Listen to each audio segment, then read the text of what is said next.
una anatomía básica para entender qué es lo que está pasando. Vamos a ver de que el sistema vertebrovascular inicia en las arterias subclavias en ambas, con el inicio de la arteria vertebral a cada lado, con sus 4 segmentos, B1, B2, B3, B4. Importante a saber que el B1, del B1 es donde inicia, es el origen de la arteria vertebral, y ya cuando estamos hablando de B4 es la parte intracraneana, recordando que la parte B2 y B3 son las partes donde ya hacen un giro, y en ese giro es donde está relacionado en relación con los movimientos cefálicos, que puede ser un sitio proclive a que ocurran, por ejemplo, disecciones arteriales. Una vez la arteria vertebral entra al foramen magnum, se une en la putudera, en la parte baja del tallo, se unen ambas y dan la arteria basilar. De la arteria basilar se continúa y da unas ramas que ya son las arterias posteriores, arterias cerebrales posteriores.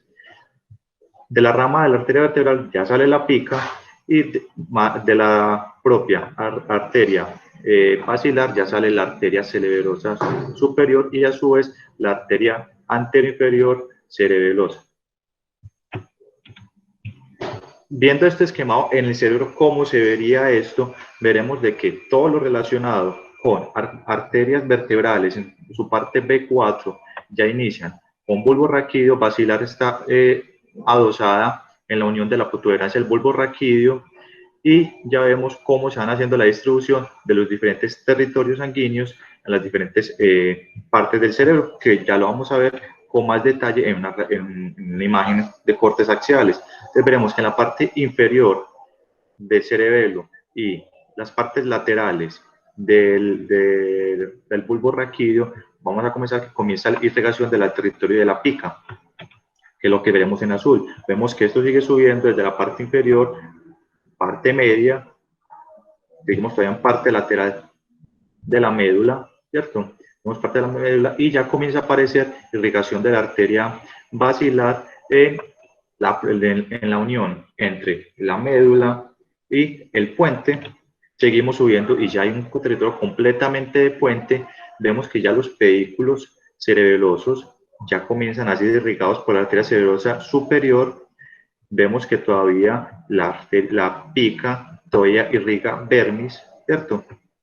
Seguimos subiendo y comenzamos a ver de que la arteria cerebrosa posterior ya comienza a irrigar la parte inferior de los lóbulos temporales. Seguimos subiendo, seguimos viendo que la arteria cerebral posterior sigue irrigando ya lóbulos temporales, está cogiendo ya lóbulos occipitales, y seguimos subiendo, vemos que ya está también irrigando parte del mesencéfalo, está irrigando tálamo, y que estamos irrigando ya también la parte parietal en su cara medial posterior. Y así nos vamos subiendo para recordar cómo es esta anatomía, porque parte del entendimiento de la presentación clínica es la correlación topográfica que puede presentar el paciente, y nos hará entender mucho más el cuadro clínico del paciente. Y esta sería una distribución en un corte sagital de cómo sería la distribución de la irrigación que tendríamos en el sistema de circulación posterior. Vemos que irriga todo el tallo, mesencéfalo, ¿cierto? Tálamo, cerebelo, el lóbulo occipital y una parte del lóbulo temporal y parietal inferior medial. Vemos que la epidemiología, el ACV posterior representa aproximadamente el 20 al 25% de todos los accidentes cerebrovasculares isquémicos, ¿cierto? Con una incidencia anual de 18 por 100.000 personas, esto tomado de Estados Unidos. A saber que el ACV posterior representa del 5% al 19%, dependiendo de la serie de casos, de todos los ACVs que reciben trombolisis. Y una cosa importante a saber, que la oclusión de la arteria basilar, que representa cerca del 1% de todos los ACVs, el 5% de todas las oclusiones de grandes vasos intracraneales va a ser secundario a oclusión de la arteria basilar. Vemos que no es tan común, pero es muy relevante que la mortalidad puede ser tan alta como sea el 85% de los casos.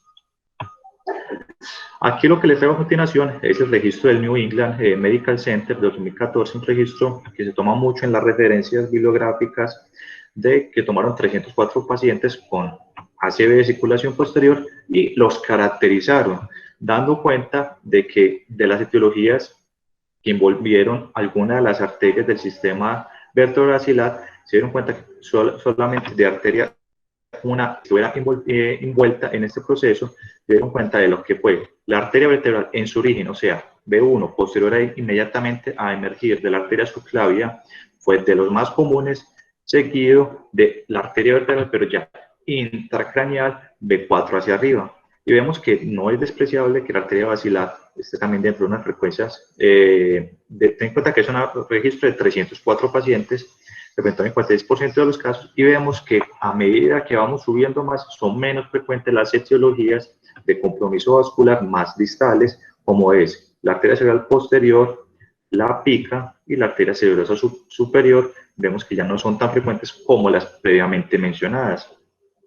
Y vemos de que eso es cuando se determinó que eso fue la arteria culpable, pero vemos que las lesiones que habían tenido una estenosis más del 50% de su lumen, sin poder hacer una seguridad al 100% de que sea un base totalmente culpable, vemos que los pacientes también tenían otros procesos comórbidos en otras de sus arterias, no solamente las que estaban previamente aquí mencionadas.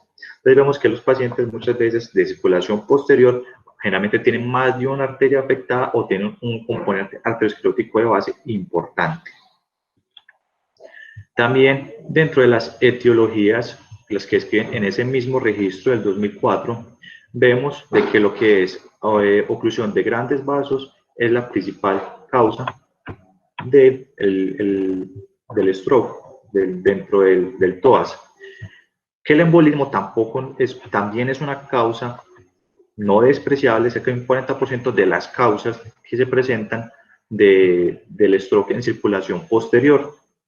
Pero una cosa que sí me gustaría recalcar es que dentro de este registro entran situaciones dentro de las que están, por ejemplo, el stroke mimic de la migraña, con síntomas de tallo cerebral, también fueron clasificadas dentro de las posibles presentaciones de una ACV posterior. Ten en cuenta de que esto no hace parte de una ACV como tal, sino un stroke mimic que veremos más adelante.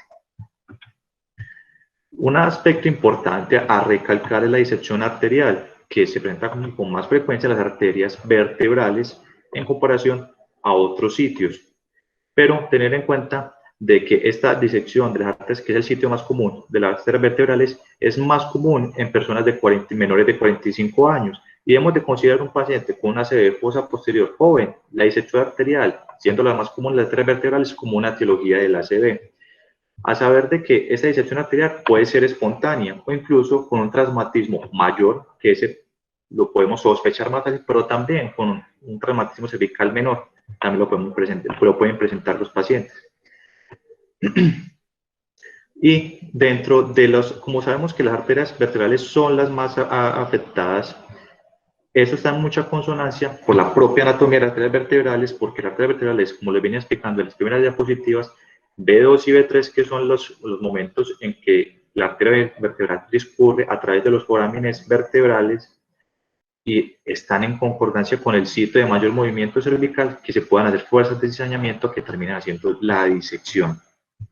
Importante a saber es que realmente la disección genera un evento cerebrovascular no por un trombo per se, ¿cierto? No por obstrucción del flujo per se, es decir, si hay una disección, entonces la disección disminuye el lumen de flujo de sangre. No, es porque lo que ocurre ahí es que hace una alteración del flujo que al fin y al cabo termina llevándose a un trombo. Entonces vemos que el trombo puede ser o directamente ahí en la disección o incluso puede ser distal y embolizar en otro sitio. La presentación clínica de la disección, lo más común es que se presenten con cefalea y cervicalgia, son los dos síntomas más frecuentes. En el contexto de un paciente que puede ser o espontáneo, o sea, sin antecedente de un trauma, o un trauma leve, pero a saber qué es lo que ocurre, que hasta en el 12% de los casos el paciente o solamente presenta cefalea o solamente presenta cervicalgia sin ningún tipo de psicopatología neurológica, lo que dificulta la sospecha diagnóstica de este tipo de situaciones. La presentación clínica, una forma práctica de poderlo dividir, es dividir la circulación vertebrovascular en distal, media y proximal. Proximal entendiendo lo que está comprometido de arterias vertebrales, la pica, el territorio medial, estamos hablando de la AICA y la arteria basilar con sus ramas penetrantes continuas y la Presentación distal, estamos hablando de la arteria cerebrosa superior y la arteria cerebral posterior. ¿Esto por qué lo traigo? También del propio registro del New England del 2004, que hicieron esa división de los síntomas basados en síntomas y signos si compromete la circulación proximal, media o distal. Vemos que la circulación proximal, los síntomas que son más comunes que se presenten son muy específicos: mareo, náuseas, vómito, cefalea, debilidad unilateral, síntomas de disfunción de nervios craneales. Y vemos que los signos que veremos en el paciente tampoco es que sean los más localizadores en lo posible, como una ataxia apendicular, nistagmus, o ataxia en la marcha, ya de los déficits relacionados con los daños de los nervios craneales, los déficits sensoriales, el síndrome de Horner, y así nos vamos yendo. Entonces uno diría de entrada, ¿será que con solamente estos signos es fácilmente yo decir que un paciente tenga la posibilidad de algún tipo de lesión del territorio proximal? Es difícil. Lo mismo pasa con el territorio medial, donde vemos que los síntomas no son los más localizadores ni los más específicos en el momento que el paciente los presenta, volviendo a presentar esos síntomas más comunes como la debilidad unilateral de uno de los miembros, mareo, disartria, atrofia, cefalea. Dentro de los signos más comunes, otra vez la debilidad, el déficit de alguno de los nervios, la disartria, y así nos va huyendo. Y lo mismo pasa en el territorio distal: mareos, debilidad unilateral, de cefalea, disartria, visión borrosa. En los signos ya se presentan más relacionados con síntomas visuales, pero nos vamos yendo a lo mismo y no es tan fácil con estos signos aislados poder localizar una lesión. Y este mismo registro, cuando uno mira todos los signos que están los más frecuentes, el registro americano, un registro de Qatar y un registro de China, vemos que los signos que siempre mencionan que son más frecuentes no son tan específicos, como una debilidad focal, ataxia, la debilidad facial o lingual, nistagmus, disartria, vértigo, cefalea, náuseas, vómito o alterante del estado de conciencia. Estos son síntomas muy específicos que no siempre van a ser tan fácil, que se presentan con frecuencia dentro del ACV posterior, pero no son los más dicientes para nosotros decir de entrada, ¿será que este paciente tiene una ACV fosa posterior? Por eso es que en este estudio que intentaron hacer un estudio prospectivo del 2006 al 2011, mirando pacientes que ingresaron al servicio de tercer nivel de referencia de neurología en China, que ingresaban con un diagnóstico de ACV. Y lo que quería mirar era cómo se comportaban clínicamente los de ACV, circulación posterior y anterior.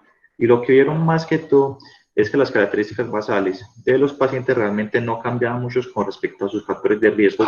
A grandes rasgos no cambiaban mucho. ¿Qué sí se veía ellos cuando comparaban los síntomas? Lo que es la fascia, que se presentaba más comúnmente en casi que un 25%, se presenta con mucha frecuencia en la circulación anterior, pero muy poco frecuente en posterior, un factor diferenciador. El síncope, más frecuente en la circulación anterior que en posterior.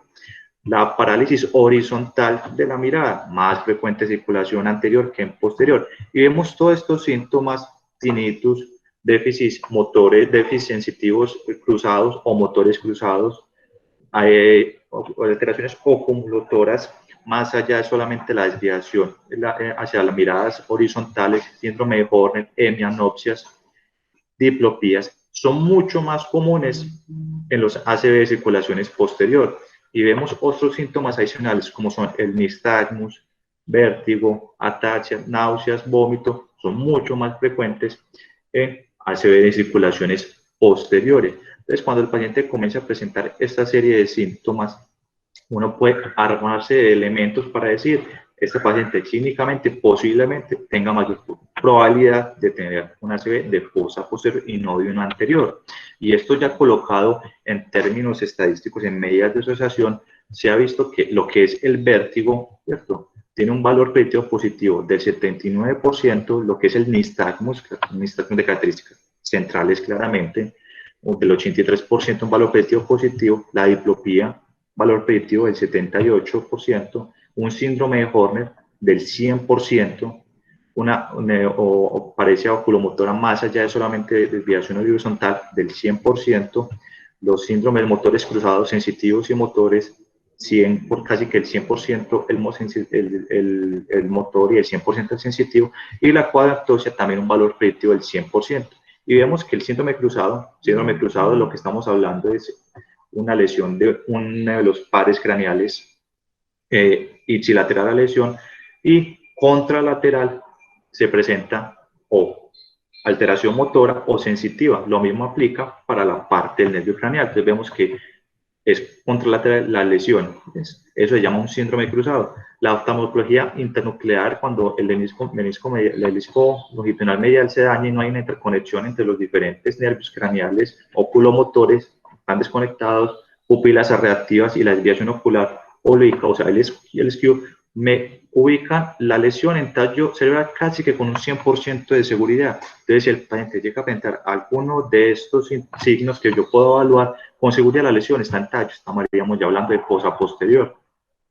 Pero ¿qué pasa? A veces estos diagnósticos no son tan claros y a veces los pacientes no presentan estos signos tan localizadores. Entonces, lo que hicieron acá en este estudio fue mirar en pacientes que ingresaron al servicio de urgencias con sospecha de algún tipo de déficit neurológico, y en su momento que ingresaron al servicio de urgencias se comenzó a mirar esos diagnósticos omitidos omitidos de ACV, y lo que ellos definieron como omitidos es que el ACV de fosa posterior no se consideró dentro de los diagnósticos diferenciales del motivo de consulta de ese paciente en el servicio de urgencias, o que el diagnóstico fue retrasado porque el ACV no se consideró como la primera posibilidad.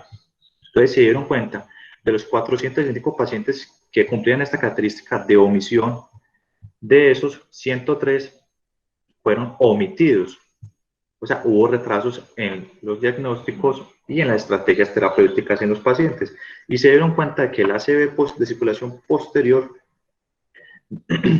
hacía parte, representaba el 33% de esos diagnósticos, comparados con el 16%. Casi que 3 veces más, pues siento que es un poquito exagerado, casi que 3 veces más, estamos más inclinados a demorarnos en el diagnóstico de una ACV de circulación posterior en comparación a uno anterior.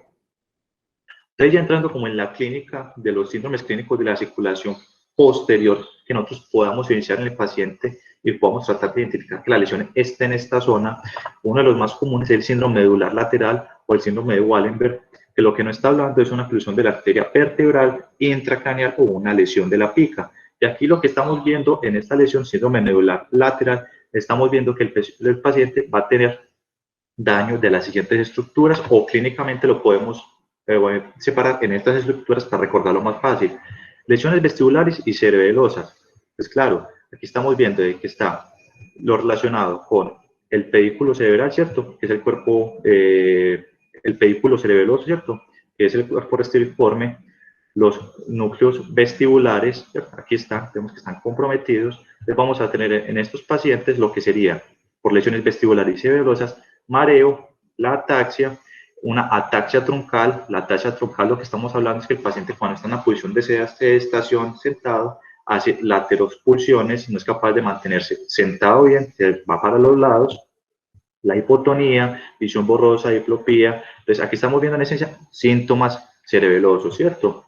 Asociados a los síntomas vestibulares.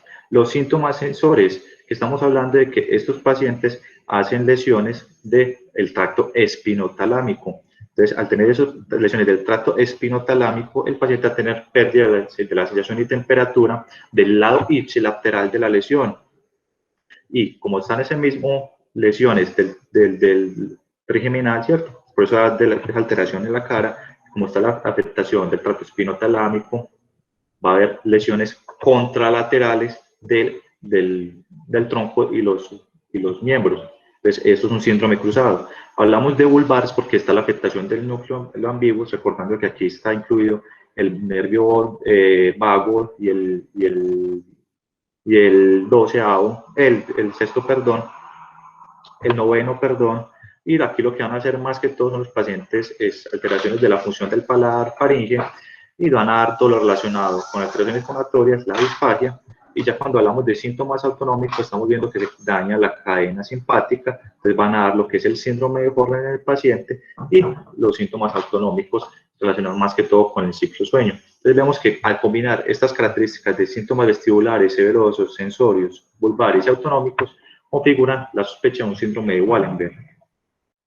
El síndrome medular medial o de Gire, en esencia lo que estamos viendo aquí principalmente son lesiones relacionadas con pirámide, relacionadas con el 12º par, ¿cierto? Y lesiones del menisco medial. Entonces lo que vamos a ver son paredes brachiocrurales contralateradas por lesión piramidal, la sensibilidad de profunda del cuerpo, del hemicuerpo contralateral está alterada, estamos hablando del menisco medial, y parálisis lateral de la lengua por lesión del hipogloso. Entonces ahí podemos sospechar este tipo de síndrome. Es generalmente secundario a oclusiones de la arteria vertebral intracraneal. Cuando ya el paciente tiene una hemimedular, ¿cierto? Un síndrome hemimedular que ya es realmente más grave, vamos a tener una combinación en esencia de un síndrome lateral y un medial, la combinación de estos. Cuando hablamos del infarto ya cerebeloso, cuando estamos hablando compromiso de la pica, que es la parte inferior, estamos hablando de que el vermis y el cerebelo están afectados y puede o no haber compromiso de la parte medular lateral, como les venía explicando el síndrome de Wallenberg. Vean que aquí está la relación anatómica con esto. Lo más importante es que aquí lo que principalmente va a primar por encima de los otros síntomas cerebelosos es el vértigo, que es muy prominente. Y una cosa a saber es que si el infarto cerebroso es muy lateral, pues aquí estoy hablando de que sea más medial e inferior el infarto para que el vértigo sea muy prominente. Cuando el infarto cerebroso es muy lateral, la intensidad de los síntomas cerebrosos aquí mencionados, vértigo, nistagmo, ataxia, son menos prominentes. Y lo que prima realmente es una ataxia. Entonces vamos a un paciente muy atáxico. Eso nos ayuda a pensar de que lo que el paciente esté principalmente teniendo es un infarto cerebroso lateral. Hay una cosa importante de los infartos cerebelosos, es que por su localización cercana al cuarto ventrículo y al tallo, tienen la facilidad de, al momento de ver una isquemia, y esa isquemia se presente, hay un edema y haya la compresión de esas estructuras y tenga alto riesgo el paciente de una herniación en la compresión del tallo y lo que implica una comprensión del tallo. Esto se ve comúnmente cuando hay compromiso completo de la pica, este tipo de situación que es el infarto cerebroso pseudotumoral. Y además, aparte de ese efecto de masa y ese edema que se presenta, también se presenta una hidrocefalia obstructiva que empeora aún más el cuadro de hipertensión endocrinal del paciente.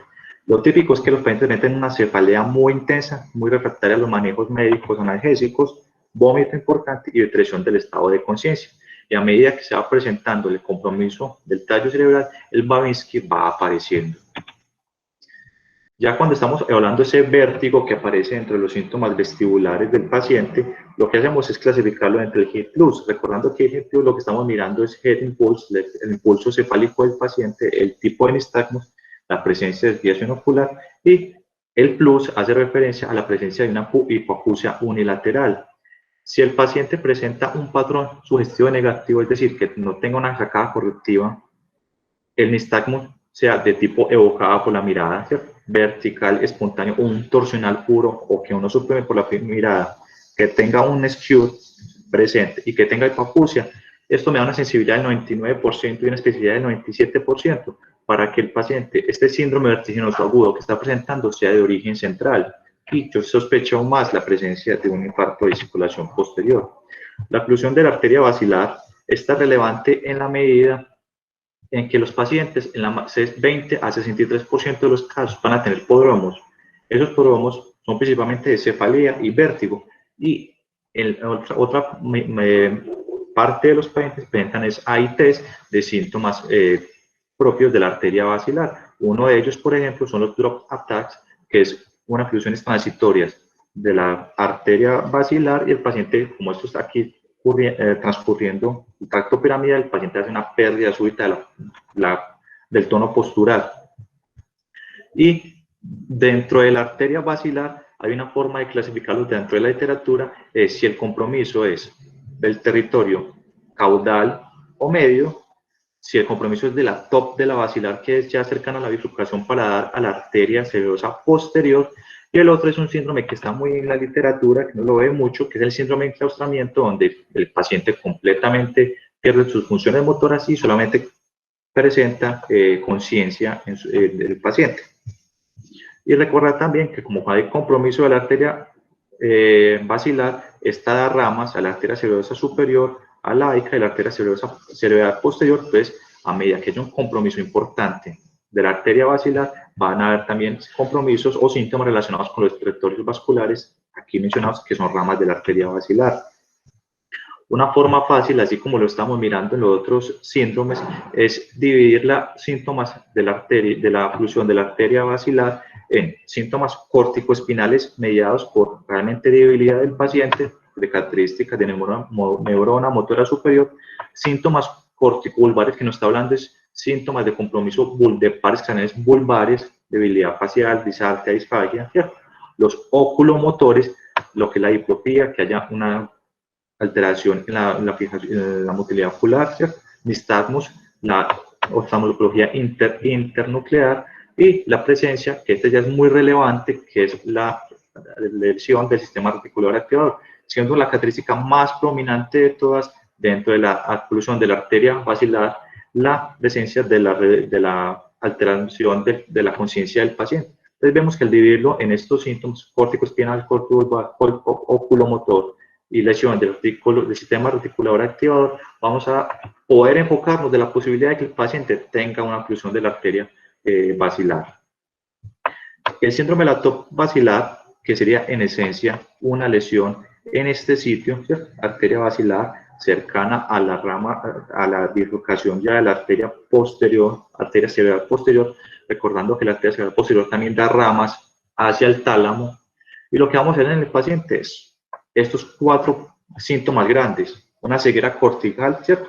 Porque hay un compromiso del lóbulo occipital, lesión del tálamo del paciente frente a una somnolencia, una confusión, ¿cierto? Comportamentales, principalmente mediado porque hay una lesión rostral del tallo, la parte más alta principalmente, y los pacientes pueden interpretar apatía, ese síntoma más prominente dentro de las lesiones compartimentales, y los oculomotores, ¿cierto? Donde lo que se ve más que todo es alteración para la mirada vertical y hay una hiperconvergencia de los ojos. Importante saber es que cuando el paciente tiene compromiso de la arteria cerebrosa posterior, estos pacientes no tiene por qué haber un compromiso motor. Ahí no ocurre nada relacionado con la parte motora del cuerpo.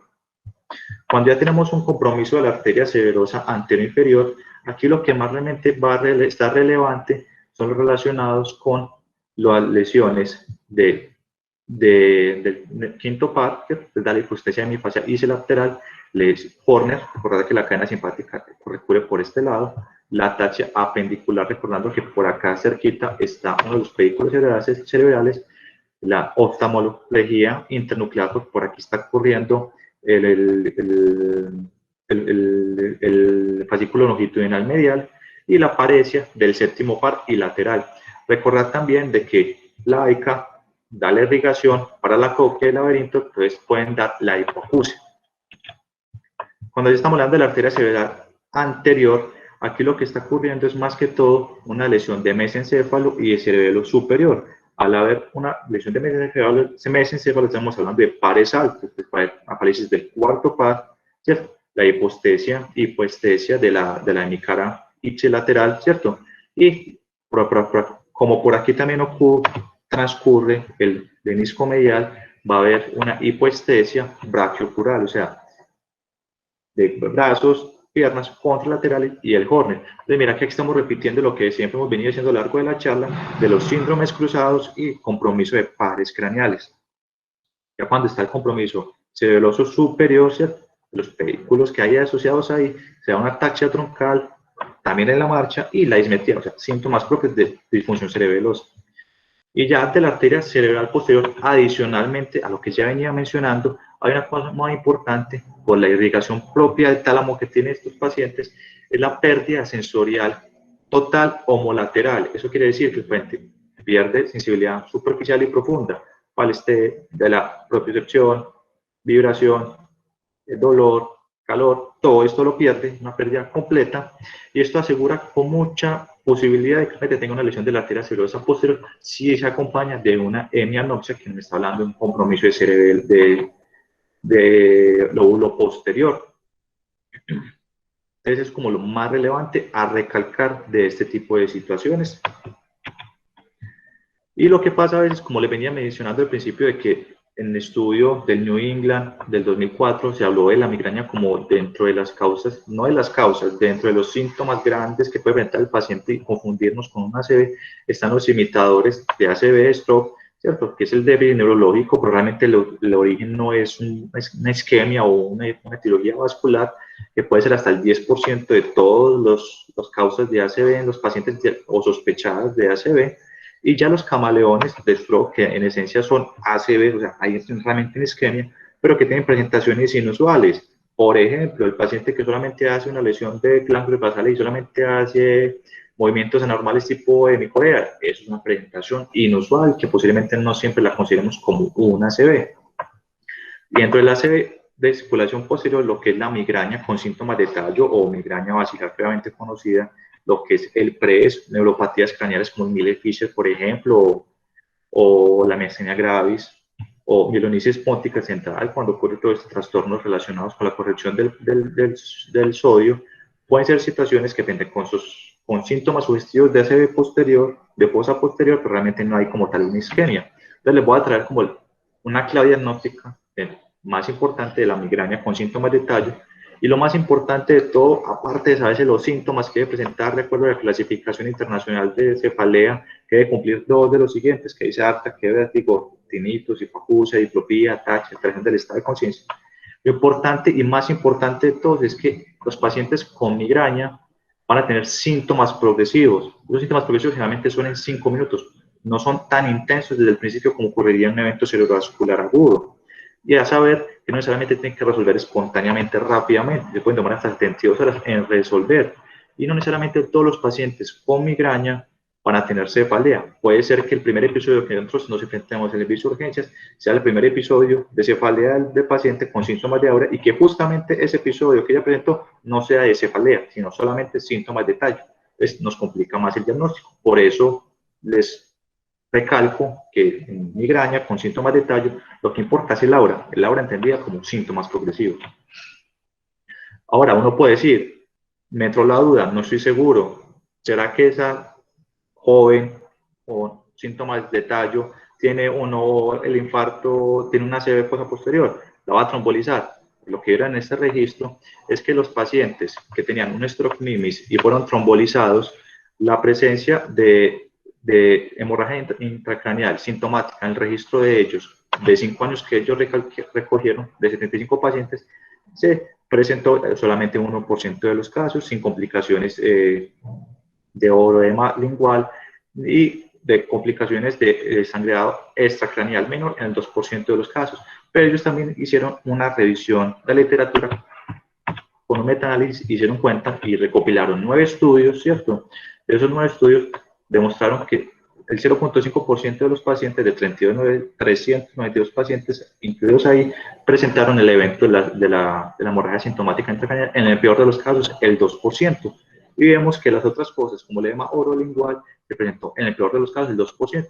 Entonces vemos de que a pesar de que el riesgo, tenemos que siempre valorar el riesgo-beneficio de que estos pacientes aún así de per se tienen riesgo de que si lo llamamos a una trombolisis, el riesgo no es el más alto de la vida, pero aún existe que puedan presentar complicaciones. Importante saber es que el NIS, ese está validado, es más que todo, y está muy correlacionado, perdón, es con lesiones de la arteria cerebral media, y vemos que esto no aplica para nada en lo que queremos mirar nosotros, que es circulación posterior.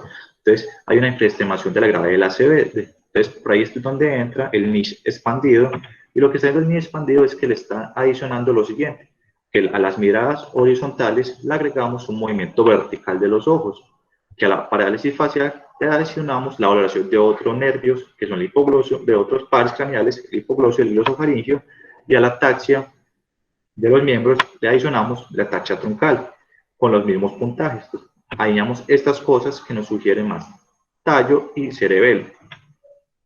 Y lo que pasa con la neuroimagen es que vamos a tener las mismas características que con circulación anterior, los mismos estudios, pero con unas particularidades. Y es que el TAC cráneo es siempre muy útil descartar hemorragia intracraneal y ilusiones ocupantes de espacios, pero relacionado con la fosa posterior, el tallo cerebral se ve su óptimo propio del las estructuras óseas que lo circundan y dificulta su valoración adecuada, y lo mismo que pasaría en circulación anterior, que los cambios isquémicos tempranos pueden ser no visibles.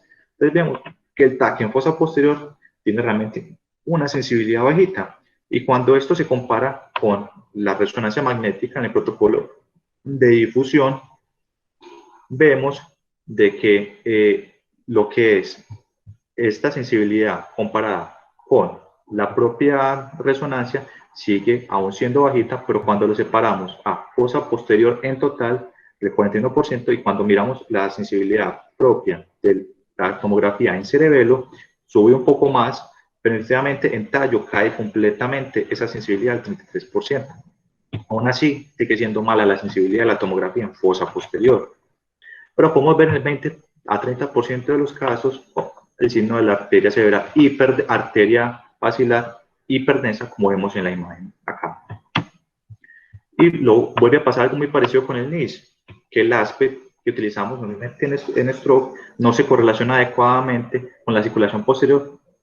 El aspecto principalmente está mediado o representado en la arteria cerebral media, y aquí lo que vemos que nos cambia es que estamos mirando tálamo, lóbulo occipital, mesencéfalo, ¿cierto? Cerebelo y puente. Recordando que el mesencéfalo y el puente no tienen representación contralateral, entonces mesencéfalo y puente suman 2 puntos y suman otra vez los mismos 10 puntos y se van restando de a 1 según el área afectada.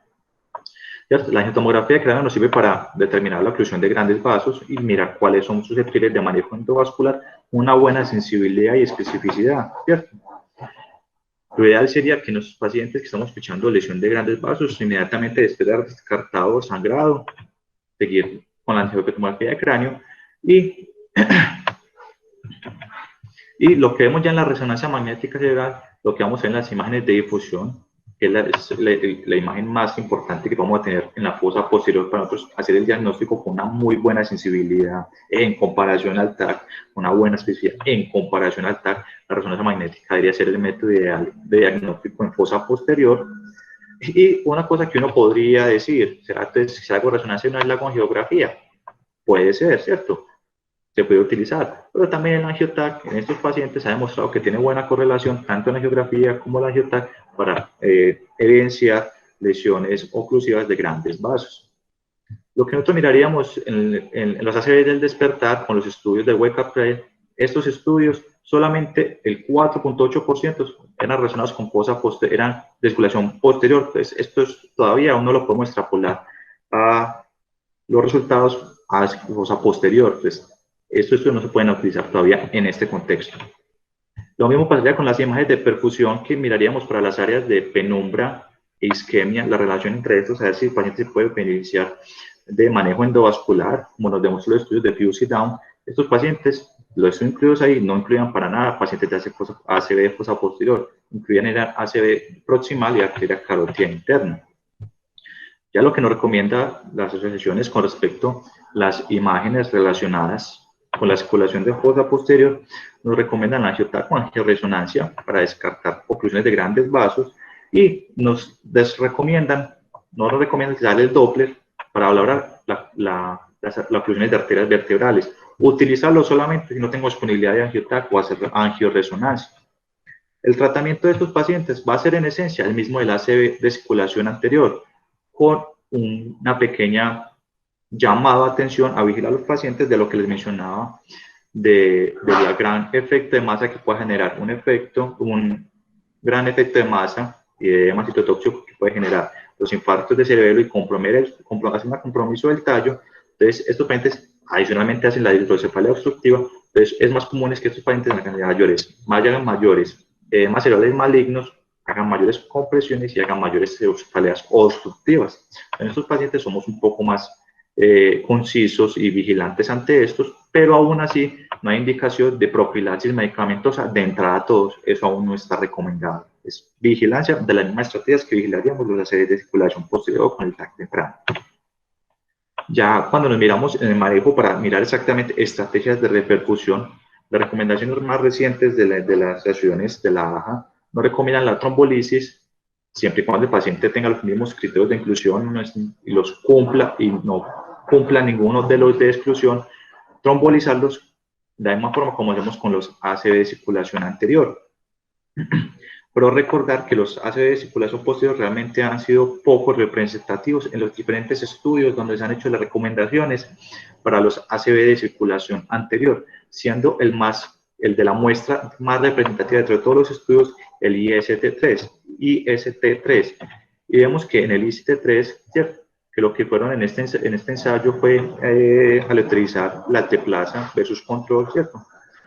Y lo que quería mirar era la independencia a los 6 meses. Entonces, cuando vemos las características basales de este estudio, vemos que los pacientes incluidos dentro del estudio, solamente el 7% en el grupo de intervención versus el 9% del grupo de control era realmente una muestra muy poco representativa.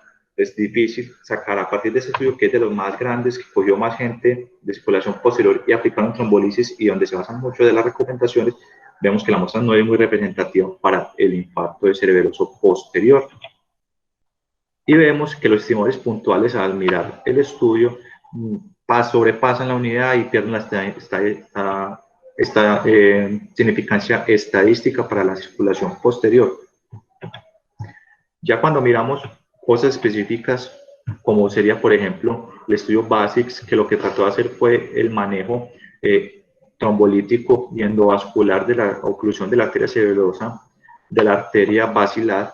Lo que vemos en este estudio es que los pacientes se separaron en dos grupos: pacientes graves o leves, entendido grave como coma, estado de enclaustramiento o tetraplegia. El que no es grave era considerado leve o moderado. Lo que querían mirar ellos era el ranking modificado a un mes. Y el otro desenlace que quería mirar era la adecuada funcionalidad, entendido inadecuada funcionalidad como un ranking modificado de 4, 5 o 6, recordando que 6 es muerte. Y los pacientes fueron divididos en 3 grupos: trombolisis intravenosa antes de 4.5 horas. Estos pacientes también pueden haber recibido trombolisis intraarterial. El grupo de trombolisis arterial antes de las 6 horas, ¿cierto?, incluían estos pacientes, ¿cierto?, trombectomía mecánica, una combinación de esto. Es decir, el paciente puede recibir trombolisis arterial o trombectomía mecánica o la combinación de esto. O el paciente simplemente recibía tratamiento antitrombótico solamente, que en esencia eran antiplaquetarios o anticoagulación sistémica. Entonces, trombolisis de tratamiento antitrombótico fueron tratados 283 de un total de 592 pacientes en total, ¿cierto? En trombolisis intravenosa, 121, y trombolisis arterial, 288.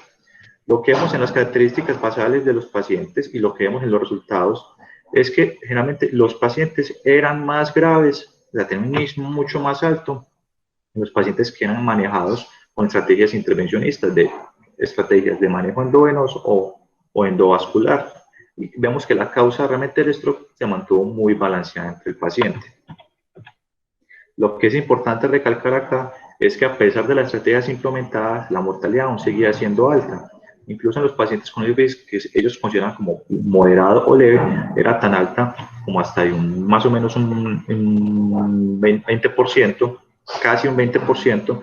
Digamos que esto se sigue comportando así, que la mortalidad sigue siendo muy alta, independientemente en los grupos de tratamiento que el paciente estuviera. Y aquí lo que ya vemos ya en los resultados como tal, vemos que cuando eran comparados, ¿cierto?, manejo intravenoso con terapia antitrombótica, los análisis ajustados con una medida de oscilación que aquí se toma como RR, vemos que el análisis inajustado sobrepasaba la unidad sin significancia significativa, y esto se conservaba a lo largo del estudio, que no logramos como la significancia estadística para decir cuál tratamiento podría ser mejor que el otro. Lo mismo pasaba, esto es déficit moderado a severo, y lo mismo pasaba dentro del déficit severo. Lo que sí ya daba la impresión que estaba ocurriendo era que los pacientes que eran tratados con estrategias de trombolisis de manejo endovascular y manejo antitrombótico, al parecer sí les iba un poquito mejor que solamente con el manejo antitrombótico, pero no logra muchas veces la significancia significativa, la significancia estadística. Eso solamente se logró relacionado con estos dos desenlaces en los pacientes con déficit severo. Nos veíamos que los pacientes que eran tratados con manejo intraarterial intravenoso tenían un 20% menos de posibilidad de presentar un desenlace malo. Lo que sí llamaba la atención es que dentro de estos pacientes, hubo los pacientes que trataron incluso más de 9 horas y otros de 7 a 9 horas. Vemos que se nos sale mucho de la ventana que estamos acostumbrados o recordamos de los manejos endovasculares. Entonces vemos que esto llama la atención dentro del manejo de ellos. Entonces, ¿qué hicieron en ese estudio? Estas personas que hicieron, recortaron los mismos datos del estudio BESIS, que fue el que se les acabé de traer, y trataron de mirar, separando estos pacientes según el tiempo en que fueron tratados, cómo les iba diferente. Y se dieron cuenta claramente que a mayor tiempo que pasara el paciente, íbamos a ver de que tenían peores desenlaces, ¿cierto? Muerte, ¿cierto? MRC5, ranking multiplicado de 4, ranking multiplicado de 3, de 2. Entonces vemos que a medida que pasaba más tiempo, los pacientes les iba yendo peor. Entonces, llamaba la atención a los pacientes, tratarlos rápidamente, no pasarnos tanto tiempo como en el estudio básico, de más de 7 horas. Y esto lo mismo se mantenía, y aquí lo vemos otra vez. Este es relacionado con el moderado severo, y este es relacionado con los pacientes que tenían síntomas graves. Otra vez se comporta de la misma forma. A medida que pasara más tiempo, peor funcionalidad del paciente, mayor riesgo de muerte. Lo que hicieron en este estudio, en Japón, mismo proceso, manejo intravascular, manejo intraarterial intravenoso con alteplasa a dosis bajas, una población japonesa, y lo que hicieron fue entre las primeras darle este alteplasa. Lo que querían mirar desenlaces primarios de ellos, independencia a los 3 meses, definido como un ranking modificado menor de 2, y muerte a los 3 meses. Unas características importantes es que el grupo comparador de ellos fue la oclusión de la arteria cerebral media. Entonces comparaban oclusión basilar con oclusión de la arteria cerebral media. Y lo que vieron a la final es que los pacientes que tenían el manejo con la alteplasa, veían ellos que no se lograba la estadística significativa para nosotros decir de que les va mejor a los pacientes de oclusión de la arteria basilar versus la arteria cerebral media. Y cuando uno ya mira como históricos o revisiones sistemáticas de literatura de pacientes tratados con manejo intravenoso de la arteria basilar, de la oclusión de la arteria basilar, vemos que los registros realmente no son tan nuevos, de 2012 para atrás. Y uno encuentra resultados muy heterogéneos en los cuales algunos obtuvieron buen desenlace y otros estudios donde el buen desenlace de funcionalidad no fue tanto. Y vemos que la mortalidad cambia mucho. Entonces vemos mucha heterogeneidad con respecto a los pacientes que se trataron y no todos son ensayos multicéntricos, no todos son RCT, algunos son incluso estudios observacionales. Y unas cosas que siempre entraba dentro de la literatura la duda es que ¿será que la ACV de circulación anterior versus posterior? ¿Será que hay una diferencia en el riesgo de sangrado? ¿Será que el posterior sangra más? Entonces lo que hicieron en este estudio, este metaanálisis de 2020, fue responder esa pregunta. ¿Cuál sangra más, el posterior o el anterior? Y al fin y al cabo lo que se dieron acá es que incluso en el desenlace final, con una heterogeneidad muy pegada al 30, aquí, se dieron cuenta que incluso hasta los ACV de fosa posterior incluso hasta pueden sangrar menos que los de ACV posterior, pero con la heterogeneidad propia de los estudios que se presentan ahí. Y es por eso que, basados en estos, los de la guía del 2019 nos recomienda el manejo con la trombectomía mecánica dentro de las 6 horas en pacientes de circulación posterior con una recomendación muy baja, 2B. Vemos que la evidencia no es tan buena como les venía mostrando. Y esta recomendación de la Asociación Europea de Stroke respecto al manejo endovascular de los pacientes, por recomendación del panel de expertos, ellos se reunieron y dicen de que el manejo de la circulación de la oclusión de la arteria basilar posterior puede tratarse con trombolisis más trombectomía mecánica, puede considerarse fuertemente. Y uno cuando ya mira un estudio ya más reciente, el BES, un estudio abierto, ensayo clínico del 2020, en lo que trataron aquí ellos hacer era que si la trombectomía mecánica entre las primeras 8 horas posteriores a la oclusión de la oclusión vertebrovascular versus la terapia médica estándar, ¿cierto? recordando que la terapia médica estándar incluía alteplasa, si lo recibía el paciente, y el manejo antitrombótico. Y miraron ellos, hacia al fin y al cabo, los pacientes presentan el desenlace primario que ellos buscaban de un ranking modificado de 3 o menos a 90 días. Y aquí lo que ellos miran dentro de las características basales, realmente no hay muchas diferencias grandes, significativas. Lo que sí ven ellos es que los pacientes que de intervención, que es el grupo del manejo endovascular, recibieron menos uso de alteplasa. El grupo control, que era el que uno esperaría que hubiera mucho más manejo intravenoso, fue el 32%. Y otra cosa llamativa es que, a pesar de que el estudio está buscando más que todo el sistema vértebro-basilar, pues incluyeron muy poquitos, o se encontraron muy poquitos pacientes para incluir dentro de lesiones de la arteria vertebral en su parte intracraniana. Y los desenlaces, cuando ellos miran por análisis de intención de tratar, es que el grupo de intervención, ¿cierto?, lo comparado con el control, aquí lo que estamos mirando son ORs, lo que estamos mirando del análisis primario de ellos de la escala del ranking modificado a 90 días de 0 a 3, se ve que se vio de que es más frecuente que se presentara en el grupo de intervención el desenlace de funcionalidad adecuado, pero sin la significancia estadística que uno esperaría, porque cruza con la unidad. Lo mismo pasaba con el análisis no ajustado.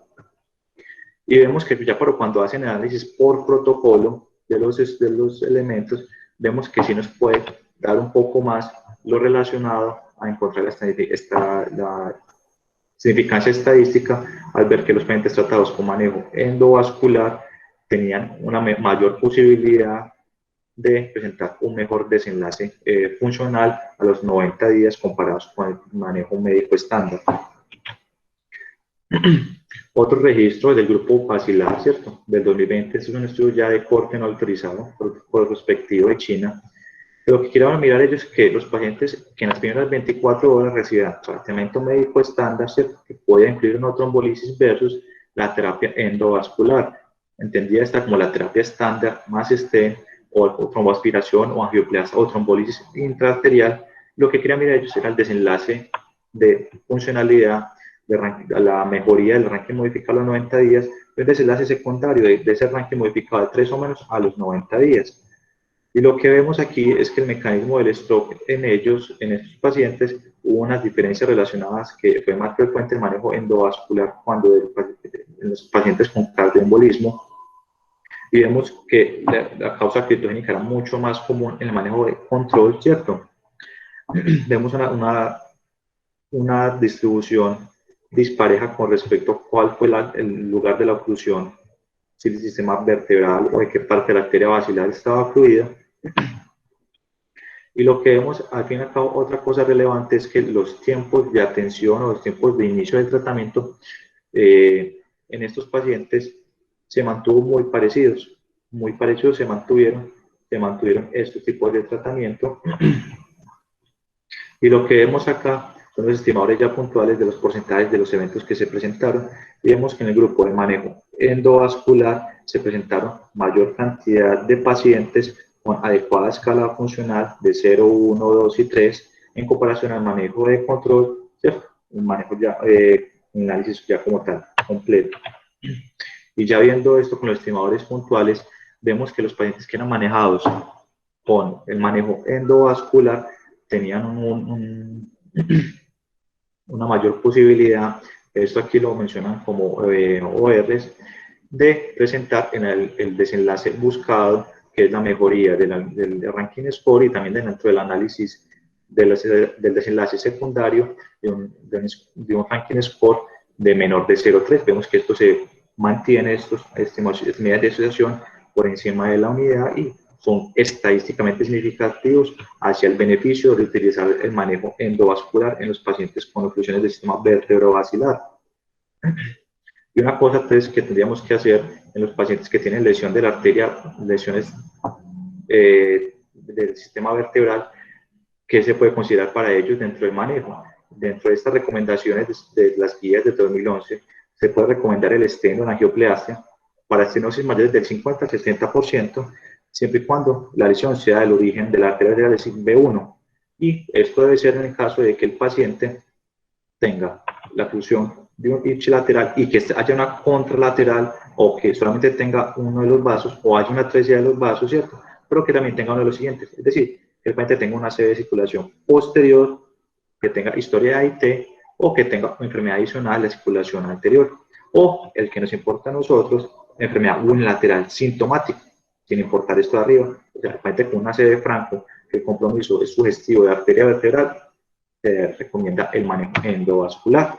Entonces, como aquí entre las conclusiones es que el ACV de circulación posterior debe ser reconocido tempranamente. Entre más tiempo pase, peor le cuida al paciente. Y debemos de apoyarnos de hallazgos clínicos, porque vemos que la tomografía no siempre va a ser lo mejor y no siempre va a tener la disponibilidad rápida de una resonancia, en donde nos podemos apoyar a través de la clínica del paciente, sugerir la posibilidad de una lesión de fosa posterior.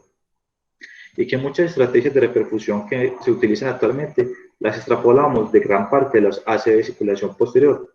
Los estudios que tenemos actualmente de circulación posterior, en su mayoría son observacionales, algunos RCTs, y que muchos de ellos no se alcanzan las estimaciones de intervalos de confianza precisos para hacer estimaciones mediante asociación más adecuadas con respecto a cuál puede ser la mejor estrategia de reperfusión en estos pacientes, y de reconocer de que hay situaciones propias de la ACV fosa posterior que pueden ser más frecuentes que en la circulación anterior, como son la hipertensión endocraniana, el edema cerebral con compresión de tallo y la hidrocefalia obstructiva, que posiblemente no lo pensemos tan frecuentemente en circulación anterior como lo podríamos hacer en circulación posterior.